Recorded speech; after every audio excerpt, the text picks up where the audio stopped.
El día de hoy voy a comenzar no con la Biblia, ahorita vamos a ir para allá, sino con una oración que me parece que la mayoría de nosotros conocemos o hemos escuchado en alguna ocasión, y es una oración que se conoce como la oración de la serenidad. Ajá.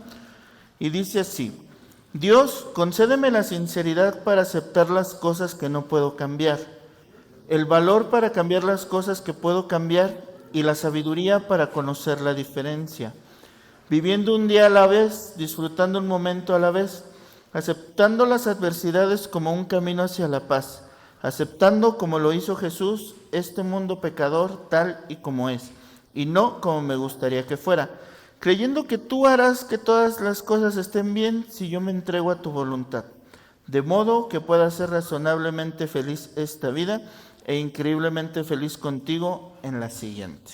Amén. Esta oración, justamente hace rato que estaba meditando un poquito, preparándome para este tiempo. No estaba hoy en la mañana como pensando arrancar por aquí, pero me pareció un muy buen inicio por lo que el día de hoy vamos a hablar. Porque el día de hoy vamos a hablar algo que yo conozco, o que quiero que conozcamos, como los tres asuntos. Ajá, así es como yo lo escuché en alguna ocasión, los tres asuntos. ¿Qué son esos tres asuntos? Bueno, es aquellas cosas que están en mis manos. Aquellas cosas es el primero, aquellas cosas que están en manos de otras personas o de los demás. Ese es el segundo asunto.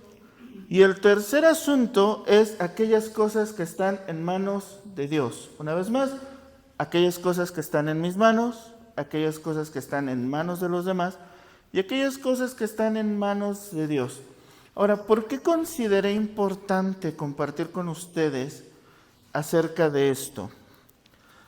A lo largo de la experiencia que ya tenemos trabajando aquí con los muchachos, de la experiencia trabajando con las familias y de mi experiencia personal de algunos años ya dentro del ministerio, dentro del servicio a Dios, pues me he dado cuenta que muchas veces, mucha de la frustración, enojo, mucho de de alguna manera de lo que nos impide crecer y avanzar en nuestros procesos o en nuestro proceso de recuperación, está justamente en que muchas veces esta primera parte de la oración de la serenidad la tenemos al revés, ¿no? Estoy peleando por cambiar las cosas que no puedo cambiar, y al mismo tiempo no estoy teniendo el valor para reconocer y cambiar las cosas que sí puedo cambiar. Y entonces yo conozco cantidad de personas frustradas, enojadas, o que están estancadas en la vida, que no avanzan, que no crecen, precisamente por no tomar en cuenta estos asuntos. Ajá. Muy bien, les voy a empezar a leer algunos versículos y vamos a ir entrando en tema. Primeramente quiero que vayamos a Santiago, capítulo 4, de los versículos 13 al 15, por favor. Dice así: Vamos ahora, lo que decís, hoy y mañana iremos a tal ciudad y estaremos allí un año y traficaremos y ganaremos. Aunque no sabéis qué será mañana, porque ¿qué es vuestra vida? Ciertamente es neblina que se aparece por un poco de tiempo y luego se desvanece. En lugar de lo cual deberíais decir: si el Señor quiere, viviremos y haremos esto o aquello. Pero ahora os jactáis en vuestras soberbias. Toda jactancia semejante es mala, y al que sabe hacer lo bueno y no lo hace, le es pecado. Muy bien. Aquí el apóstol Santiago empieza a hablar y dice: ustedes, parafraseándolo, empiezan a hacer planes y dicen: vamos a ir a tal lugar y en tal lugar vamos a hacer negocios y vamos a ganar y vamos a hacer tal y cual cosa y este año y el siguiente año. Y el apóstol Santiago como que les recuerda algo, ¿no? Y dice: pero no se olviden, ¿no?, Ciertamente la vida es como neblina. La vida es algo que pasa de un momento a otro y se desvanece, ¿no? Y Santiago empieza a decir, en lugar de eso, nosotros deberíamos decir, si Dios lo permite. Ahora, con esto no quiero decir que no tenemos que tener planes, sueños, metas, que no tenemos que, pues, proyectar hacia un futuro, ¿verdad? En alguna ocasión yo les compartía en un inicio de año, pues, algunos tips, ¿no? Para alcanzar nuestras metas. No es el tema del día de hoy, pero bueno, en algún momento yo lo compartí con ustedes y es bueno tener planes, tener sueños, que esos sueños se conviertan en metas y que esas metas vayamos dando pasos para poder alcanzarla. Sin embargo, no podemos o no tenemos que olvidar que nuestro tiempo aquí es finito, que nuestro tiempo aquí acaba de un momento a otro, y no quiero ser fatalista, ni quiero ser alguien pues que le esté deseando mal a nadie, pero lo hemos visto en momentos donde personas muy jóvenes, con mucho potencial, con sueños, de un momento a otro, ya no están. O que teníamos grandes planes, grandes sueños, y vienen situaciones imprevistas, ¿no? Hace algunos años creo que el Señor permitió que pasáramos por la pandemia que vivimos, para que no nos olvidáramos, ¿no? Para quitarnos nuestra soberbia, porque ese año 2020 que fue la pandemia, pues todos teníamos planes, metas, todos queríamos lograr cosas, y de repente todos encerrados en sus casas, nadie sale, muchas personas ya no están hoy con nosotros, se fallecieron en el tiempo de pandemia, muchos negocios quebraron, porque pues al no poder trabajar, pues tuvieron que cerrar o se fueron a la quiebra, muchas situaciones complicadas. Y fue de un momento a otro. Yo recuerdo que habían dicho, no, pues es una cuarentena, 40 días, ¿no? Y se fue postergando, y fueron 2 años, 3 años de encierro y de vernoslas difícil, ¿no? Y nadie lo esperaba. Nadie empezando el 2020 decía, no, pues ahorita en marzo nos encerramos y hasta el 2023 volvemos a la normalidad, ¿no? Que poco a poco pues hemos regresado a esta normalidad. Pero no fue así, fue algo inesperado, ¿no? Y entonces, cuando nosotros tomamos en cuenta estos 3 asuntos de los que estamos hablando el día de hoy, pues nos damos cuenta que tenemos que tener esta capacidad de adaptarnos a las circunstancias que no controlamos y hacer lo que sí nos corresponde dentro de lo que no controlamos. Y ahorita lo voy a explicar un poquito más, porque yo sé que lo que acabo de decir es un poquito complicado y revuelto. Vamos a empezar con lo que está en mis manos. ¿Qué está en mis manos? ¿Qué es lo que yo puedo hacer? ¿Qué es lo que yo puedo tomar y hacer? Lo primero, mis decisiones. Yo tomo mis decisiones. Muchas veces no controlo las consecuencias de mis decisiones, pero yo tomo mis decisiones. Dentro de el proceso de restauración de ustedes, muchachos, pues va a llegar un momento en el cual ustedes van a tener que ir preparando su salida. Y dentro de ese prepararse para enfrentar el mundo, para volver a enfrentar la tentación abiertamente allá afuera, pues tenemos que prepararnos para una batalla, tenemos que prepararnos para enfrentarnos a la tentación, tenemos que prepararnos para enfrentar el volver a un ambiente o no volver, el volver a casa y los problemas que puede haber o no haber en la casa. Y yo tengo que empezar a tener sabiduría para tomar las mejores decisiones, para poder mantenerme firme una vez que haya terminado su tiempo de proceso aquí, y no que termine su proceso, sino la parte del proceso que se vive aquí adentro, pues va a terminar, tiene fecha de cumplimiento. Pero el proceso no acaba, el proceso continúa. Nuestro proceso va a durar el resto de nuestras vidas. Es un proceso que tenemos que luchar cada día, que cada uno de nosotros tiene que enfrentar cada día, y tenemos cada día que tomar decisiones sabias. Y eso sí está en nuestras manos, decisiones sabias, lo que nosotros decidimos. ¿Qué otra cosa está en nuestras manos? Y empiezo a mezclar quizá un poquito los temas, pero hay circunstancias y hay situaciones que nosotros no controlamos, que son la gran mayoría, porque de hecho la gran mayoría de las cosas no están en nuestras manos ni en nuestro control. Pero algo que sí está es la actitud que tomamos en medio de cada circunstancia y de cada situación por la que atravesamos. Uno de los libros de la Biblia más estudiados es el libro de Filipenses, porque nos habla de una manera muy práctica lo que es la iglesia, nos habla de una manera muy práctica de lo que es la vida cristiana.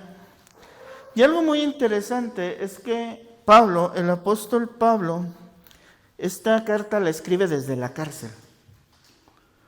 En uno de los encarcelamientos que tuvo, pues al estar encerrado y no poder ir a predicar, Pablo era un hombre que viajaba mucho, viajaba a un lugar, predicaba un tiempo, estableció una iglesia y se iba a otro lugar, predicaba un tiempo, pero en un momento de encarcelamiento en el cual Pablo no podía hacer este trabajo que él llevaba haciendo por años, él escribe algunas de sus cartas.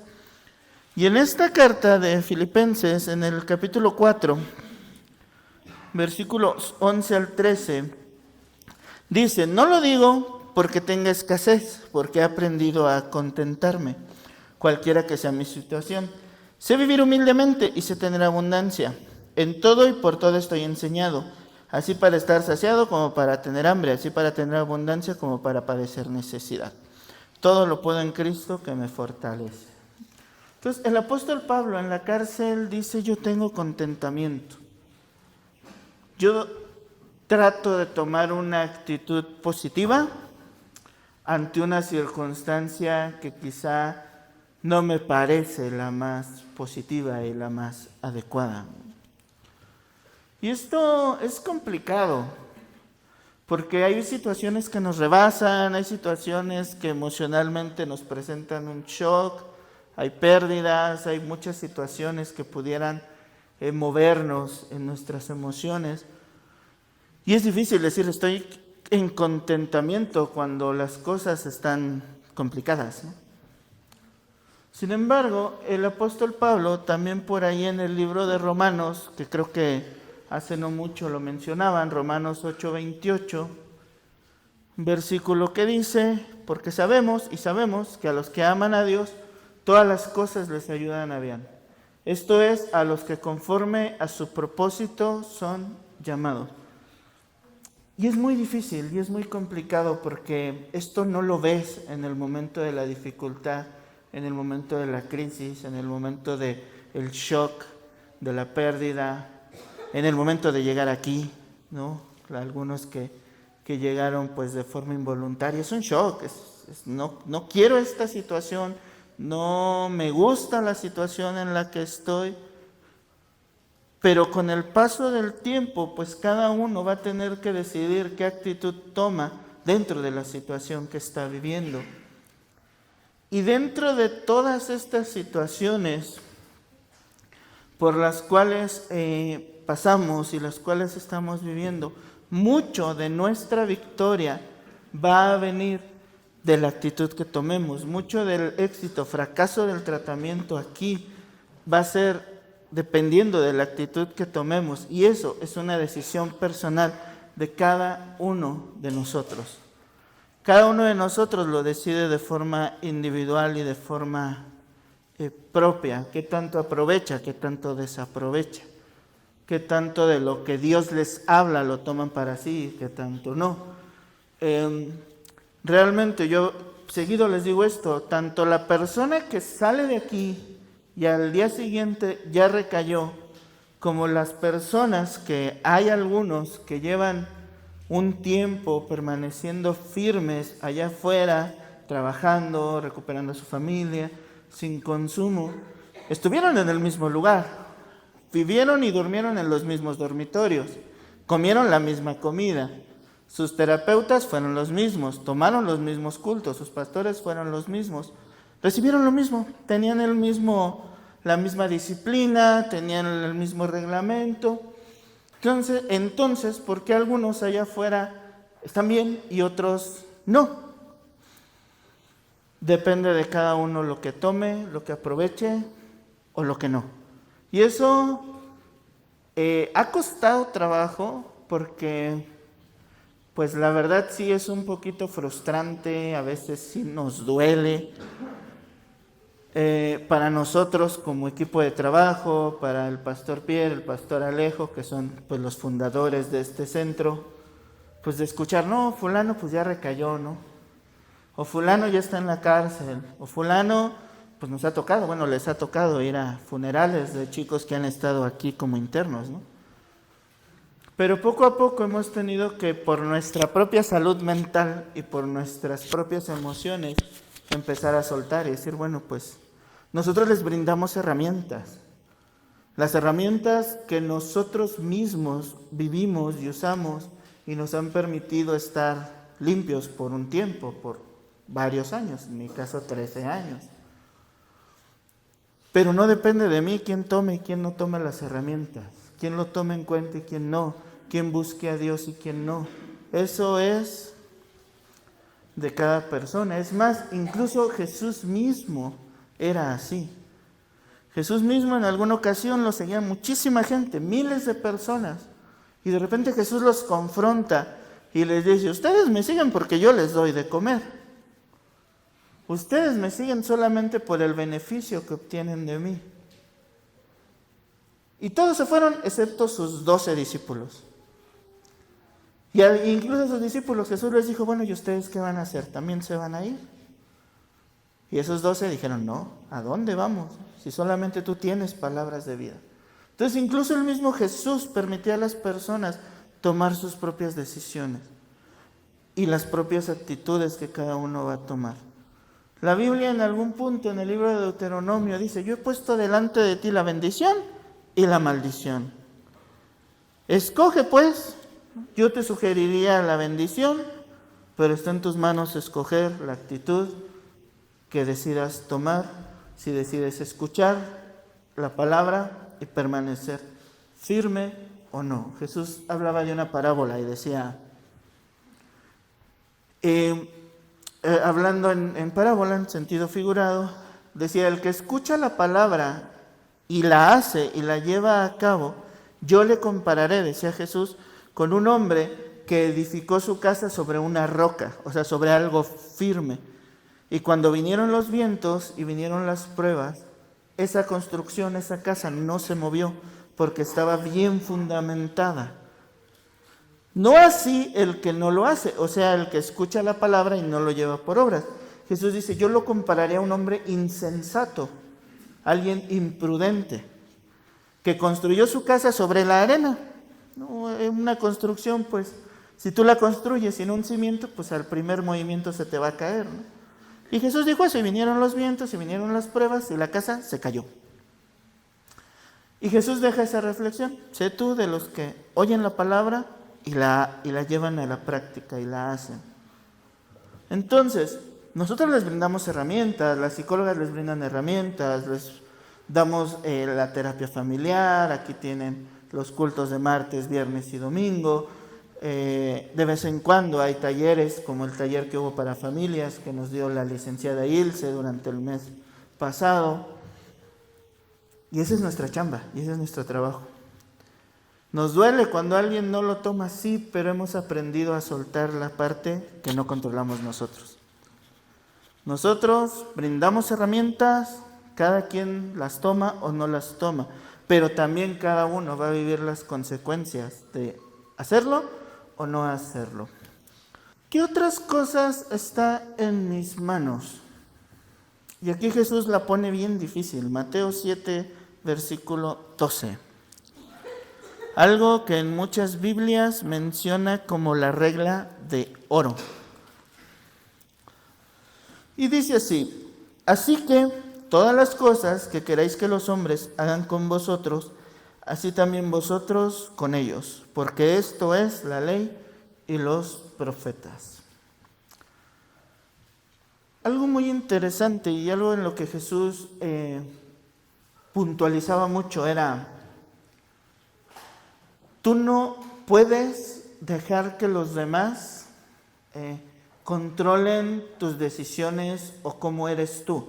No lo dijo así, pero Jesús, por ejemplo, en alguna ocasión dijo: ustedes han escuchado ojo por ojo, diente por diente, ¿no? Un dicho, pues, simplemente que significa, pues, el que me la hace, yo me voy a desquitar, ¿no?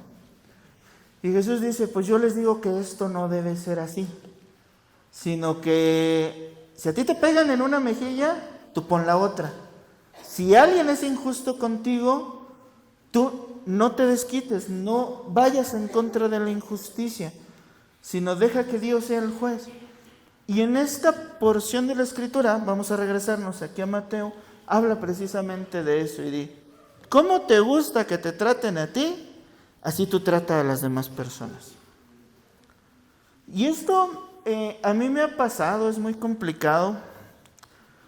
A mí me ha pasado que voy a ciertos lugares, ¿no? Y me han tocado a veces atenciones malísimas de personas, de la persona que está atendiendo, del mesero, ¿sí? Malos modos, que se tarden un montón en traerte lo que pediste, o que cuando llegues otra cosa que no era lo que habías pedido y cuando le dices se enojan. No siempre, pero en muchas ocasiones me ha tocado. Y a veces yo suelo tener una costumbre de dejar propina, 10 al 20% de propina aproximadamente. Y hay veces que de verdad me dan ganas de decir: por cómo me trataron aquí, ahora no les dejo nada, ¿no? O sea, a veces me dan ganas de decir eso, ¿no? Pero recuerdo, no, porque no depende de ellos y no lo estoy haciendo por ellos. Yo no sé si esa persona tuvo mal día, yo no sé si esa persona está pasando por una dificultad, por un problema, si se peleó con el esposo, la esposa, tiene a alguien enfermo en el hospital, yo realmente no lo sé. Pero lo que yo soy como persona, que me gusta en la medida de mis posibilidades dar y ser generoso, no depende de la otra persona ni de la actitud que tenga la otra persona. Tanto así que Jesús dijo: ustedes bendigan a los que los maldicen. Y fue rudo y es duro, pero esta es la parte que a nosotros nos corresponde. Ahora, ¿qué es lo que no está en mis manos y está en manos de otras personas? Y yo aquí veo mucha gente que se frustra por esto, y es las actitudes, las decisiones, las palabras, las emociones, las decisiones de otras personas no están en mis manos, yo no las controlo, yo no soy responsable de ellas. Y es muy interesante porque yo mismo tuve que chocar con esto y yo tuve que aprender a resignificar esto. Cuando yo empecé a ir a terapia hace algunos años, yo iba y tomé una posición como de víctima. Yo iba culpando a todo mundo, ¿no? Y es que es culpa de mi papá, y es que es culpa de mi mamá, y es que ahí en el trabajo las cosas no me agradan, y muchas cosas yo culpaba, ¿no? Y dentro de mí yo decía: bueno, es que si mi papá fuera diferente, si mi mamá fuera diferente, si otras personas hicieran las cosas como yo creo que deberían ser, yo estaría bien. Y yo tuve que chocar con esto, porque básicamente lo que yo estaba diciendo es, en sentido figurado: quiero tomarme la medicina yo, pero que el otro se cure.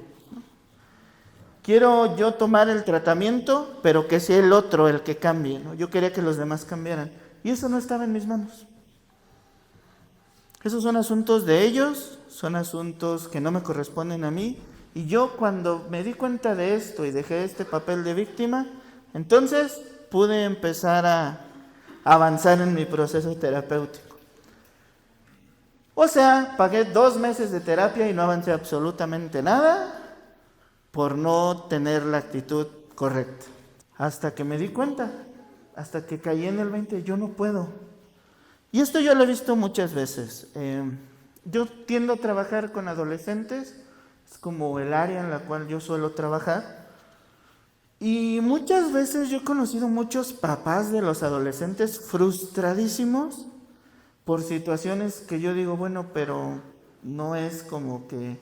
Por ejemplo, me dicen mucho, es que es muy inmaduro. Pues tiene 15 años, es un adolescente, está en su naturaleza ser inmaduro. O sea, no puedo esperar madurez de alguien de 15 años, ¿no? Es más, si yo veo un adolescente de 15, 16 años muy maduro para su edad, realmente a mí me habla de un joven, de un casi niño que vivió en un ambiente hostil y no adecuado para su desarrollo. O sea, es más poco común porque vivió violencia, porque tuvo que asumir roles que no le correspondían y tuvo que madurar muy rápido. ¿Cuál es el problema? Ese adolescente a los 30 va a tener una regresión y vas a tener un adultecente, ¿no? Ya de 30 años que quiere recuperar el tiempo que no tuvo y que no va a madurar hasta que pues tome las herramientas necesarias, ¿no? Pero yo veo muchos papás frustradísimos, es que es flojo. Y yo, es que no es flojo, es que no tiene energía porque su cuerpo está quemando toda la energía en crecer. Es que es inmaduro, es que tiene 14 años, obviamente va a ser inmaduro. Inmaduro usted que no entiende eso, ¿no? Y muchas cosas y muchas veces, y dentro de lo poco que he trabajado con familias también he notado mucho eso. El esposo culpando a la esposa culpando al esposo, los hijos culpando a los papás culpando a los hijos y total que nadie toma nunca su responsabilidad. Y esto viene desde Adán y Eva, ¿no? Adán y Eva pecan, Dios llama a Adán y le dice, Adán, ¿qué hiciste? Y Adán dice, no, yo no, la mujer que tú me diste. O sea, no es culpa mía, es culpa de Eva y es culpa tuya porque tú me la diste, ¿no? Eva, ¿qué hiciste? No, yo no, la serpiente.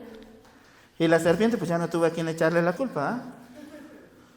Y hace poquito yo escuchaba a un pastor que en un video que decía que Adán tuvo la oportunidad de arrepentirse y pedirle perdón a Dios, pero prefirió culpar a Eva de todo.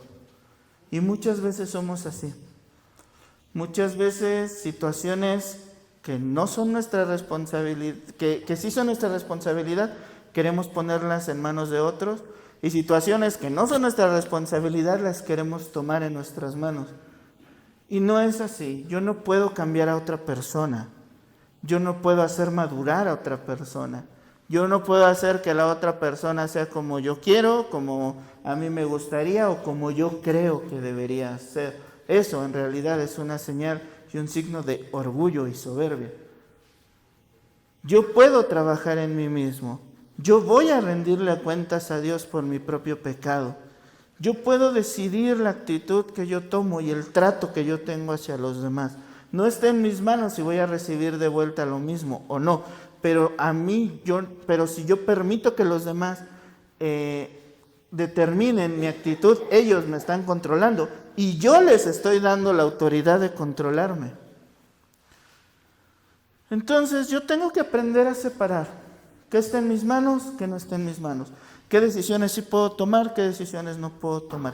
¿Qué consecuencias en mi vida estoy teniendo que no puedo controlar, pero sí la actitud que puedo tener dentro de las circunstancias? ¿O qué pasos puedo dar dentro de lo que no controlo? Y esta parte es muy interesante. Fíjense, les voy a contar algo un poquito personal.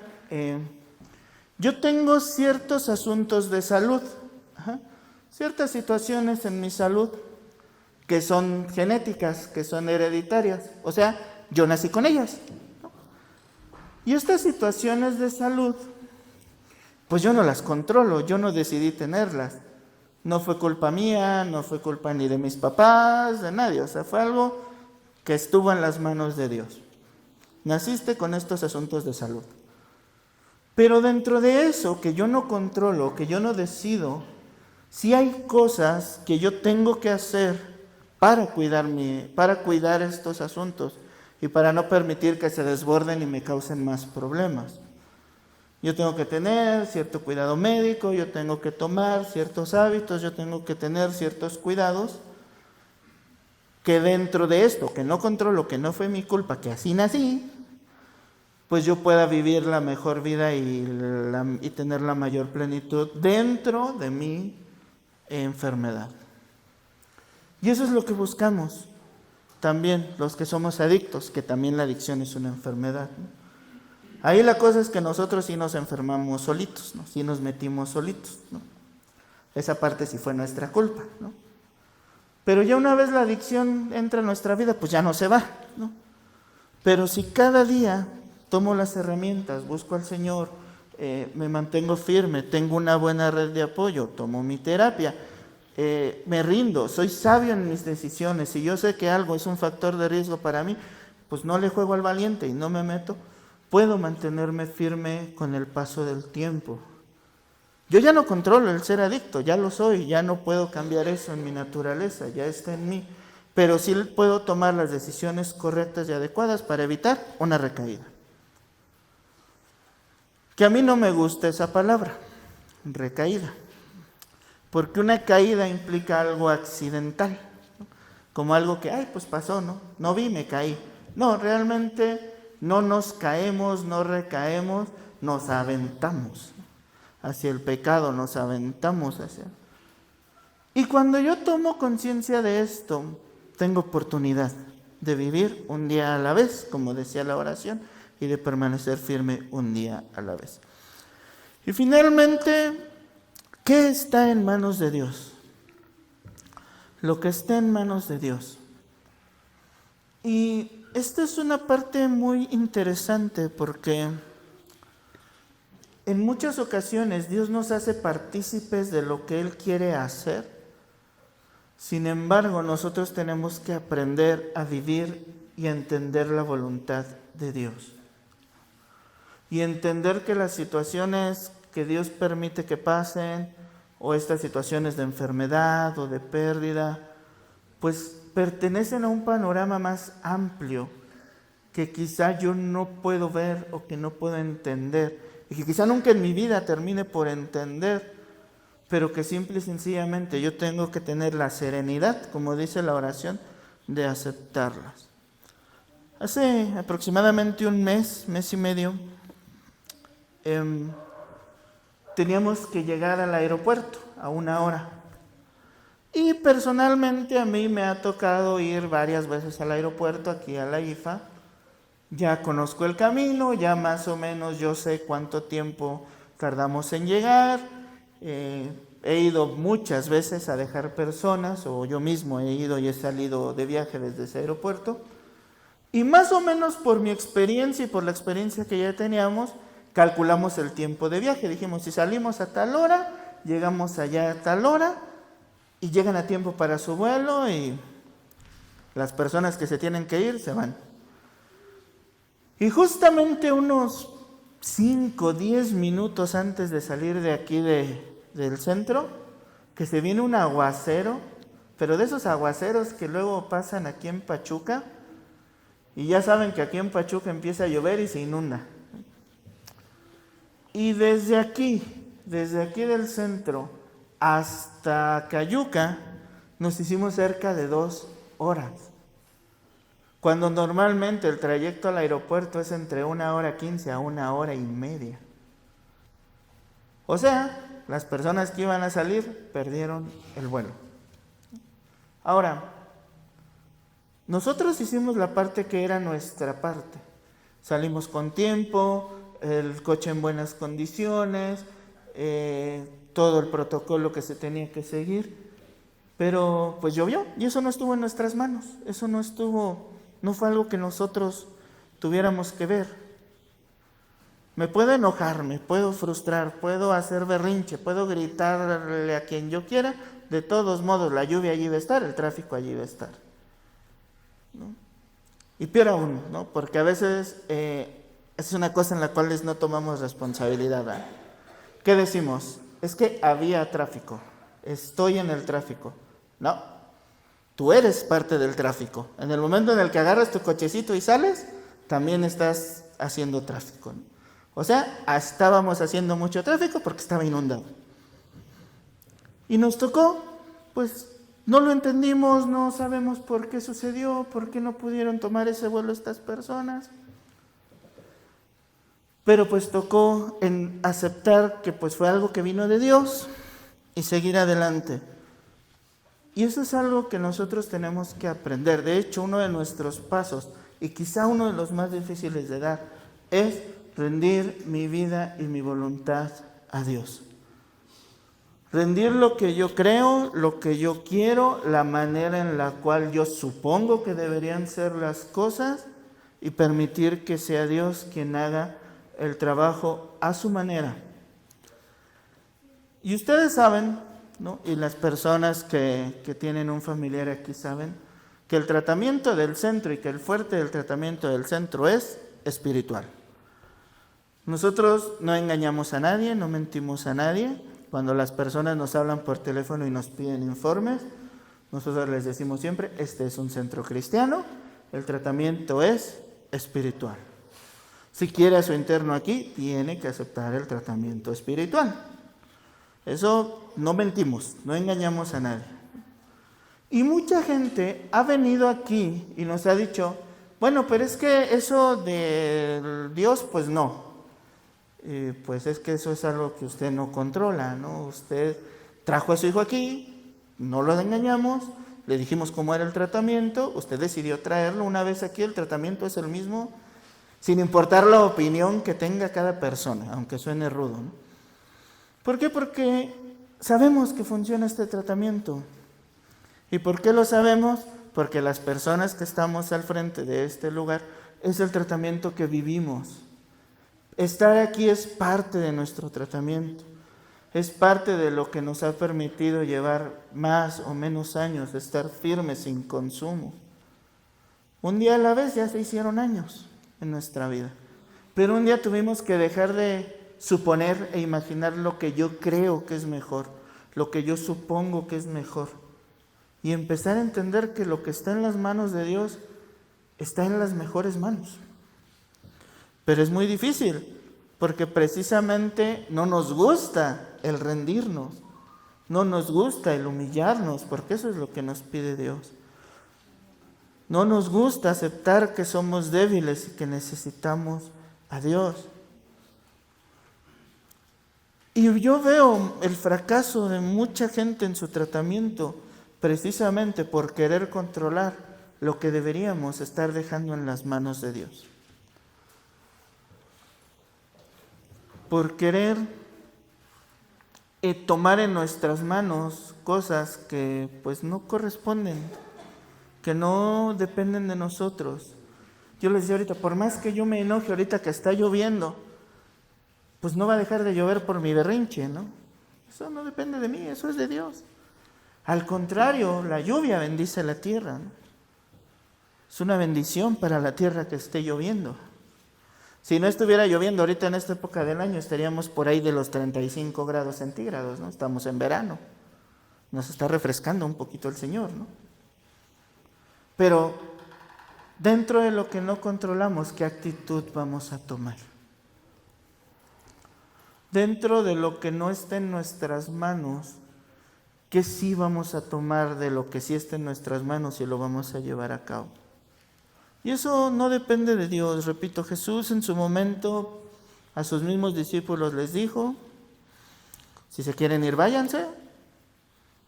Los discípulos decidieron quedarse. El mismo Judas, cuando Jesús sabía lo que iba a hacer, simplemente Jesús le dijo, ve y haz lo que tengas que hacer. No lo detuvo, no le dijo, no lo hagas, estás haciendo algo malo. Jesús permitió que cada persona tome sus decisiones y lo vimos desde la cruz, ¿no? Jesús fue crucificado entre dos ladrones. No les predicó Jesús a ninguno de los dos. Uno se burló, dijo, bueno, ¿qué? Si no eres hijo de Dios, ¿por qué no te bajas de esa cruz, ¿no? Y de paso nos bajas a nosotros, ¿no?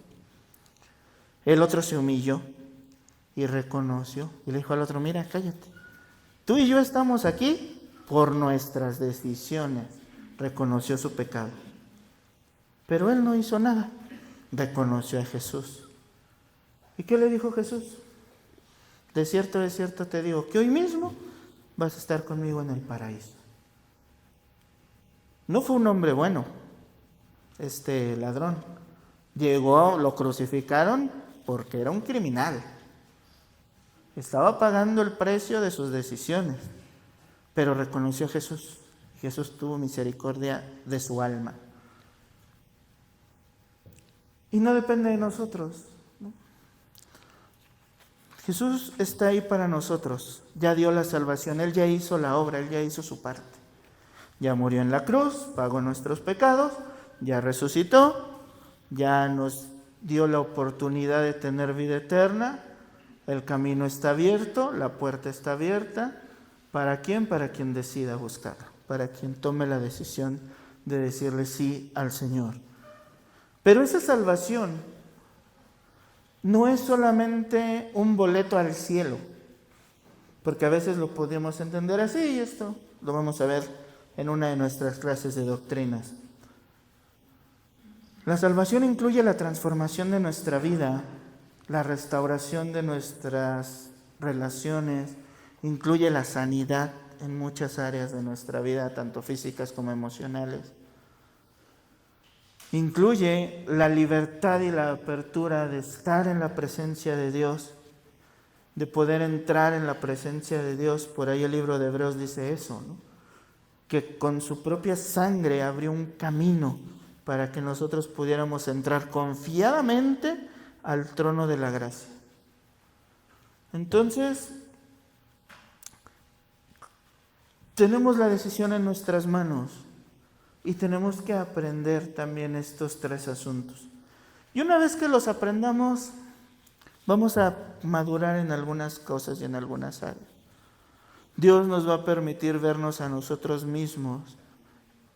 Y esas áreas débiles, esas áreas de oportunidad, si las queremos ver así, que Jesús nos permita ser transformados y renovados. Y no que va a ser fácil y tampoco va a ser automático. Por eso nosotros hablamos de procesos. Los procesos de Dios, estamos en un proceso, yo estoy en mi propio proceso. Cada uno de los que estamos aquí está en su propio proceso. Realmente cuando Dios nos da algo, nosotros quisiéramos que Dios nos lo dé ya listo y preparado, ¿no? Y que todo funcione a la perfección. Pero realmente cuando Dios nos da algo, nos lo da en forma de potencial. Cuando Dios responde nuestras oraciones, muchas veces no nos da lo que pedimos, sino el medio por el cual podemos llegar a lo que pedimos. Hace poco también escuchaba una reflexión y yo no sé si era pastor, maestro, decía, Dios no hace sillas ni mesas. Dios nos dio árboles. Ese árbol tiene el potencial para convertirse en una silla o en una mesa. Pero si yo le pido a Dios, quizá no me dé la silla o la mesa, me va a dar el árbol, me va a dar la herramienta y me va a dar los dones y talentos para que yo logre transformarlo y llegar al producto final. Quizá el estar aquí es precisamente esa semilla que necesitas para la transformación de tu vida, para la restauración de tu familia, de tu matrimonio, para la restauración de las relaciones padres e hijos. Y ahí está el potencial y ahí está la semilla que Dios nos dio. Si lo trabajamos o no, ya Dios no se mete en las decisiones que tomamos, pero sí nos ayuda cuando decidimos por Él. Pero sí camina con nosotros cuando nosotros se lo pedimos, pero sí nos lleva al lugar donde quizá no queremos llegar, pero sí nos dejamos guiar, va a ser el mejor lugar para nosotros. Entonces, volviendo a esta oración y este inicio por donde empecé, esa primera parte, yo creo que tendríamos que orarla verdaderamente y decirle a Dios, Señor, dame valor, porque eso dice, ¿no? Dame valor para cambiar las cosas que sí puedo, pero principalmente para reconocer las cosas en las cuales yo necesito mejorar. Dame serenidad y dame tranquilidad para afrontar las que no controlo. Permíteme tener la mejor actitud en medio de la más difícil de mis tormentas. Y dame sabiduría para entender cuál sí y cuál no. Dame sabiduría para entender la diferencia entre lo que puedo y lo que no puedo controlar. Y cuando dejo en manos de Dios lo que está en manos de Dios, dejo de frustrarme y de enojarme porque no puedo controlar a otros y tomo mi propia vida en mis manos, Dios empieza a derramar mucha bendición. Porque entonces voy a estar haciendo lo que realmente Dios quiere que yo haga. Y entonces vamos a poder vivir un día a la vez, dice esta oración, viviendo un día a la vez, disfrutando un momento a la vez, aceptando las adversidades como un camino hacia la paz, aceptando como lo hizo Jesús este mundo pecador tal y como es, y no como me gustaría que fuera, creyendo que tú harás que todas las cosas estén bien si yo me entrego a tu voluntad, de modo que pueda ser razonablemente feliz en esta vida y con la esperanza de una felicidad y una gloria eterna con el Señor.